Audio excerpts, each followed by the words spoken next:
To inspect and replace the air filter on your RZR Pro R, follow these steps.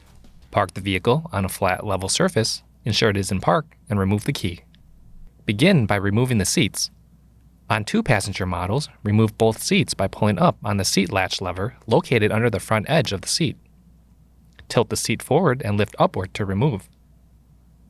On 4-passenger models, reach behind the headrest and pull on the latch to release the seat back.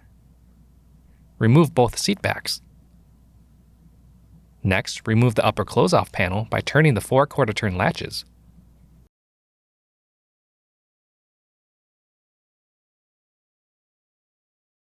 Lift the panel up and pivot out around the seat harness to remove. Then, clean any dirt or debris from the airbox area. Now, unlatch the 7 airbox cover clips and carefully remove the airbox cover. Next, inspect the air filter and the airbox for dirt, debris, or water. Do not wash or oil the air filter. Do not attempt to clean with compressed air. Continue by removing the filter. With the filter removed, clean the intake tube and airbox thoroughly and wipe it with a clean, dry cloth. Dirt or debris in the intake tube could result in severe engine damage. Always clean all dirt and debris from the intake tube before installing the filter. Then, reinstall the air filter if clean, or install a new air filter if soiled, and ensure it is fully seated. Do not attempt to clean the air filter. The use of non-Polaris approved air filter may cause engine damage. Always use a Polaris approved replacement filter.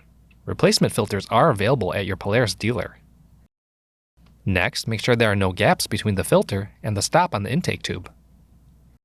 After this, reinstall the airbox cover and ensure alignment tabs are properly positioned along the edge of the airbox. If there is difficulty or resistance when installing the airbox cover, remove and check the alignment and the position of the air filter before continuing. Then, secure the 7 cover clips. Next, reinstall the upper close-off panel by pivoting around the seat harness and engaging in the lower retaining tabs. Then, secure the 4 quarter-turn latches. Finally, on 4-passenger models, reinstall the seats by aligning the bottom stems with their appropriate housing. Once aligned, push the seat headrest back until the latch makes an audible click sound. On 2-passenger models, slide the seat tabs at the front edge onto the seat retainer tubes. Then, press down firmly at the rear of the seat to engage the rear latches. Ensure the seats are latched securely. For more information, see your authorized Polaris dealer or visit Polaris.com.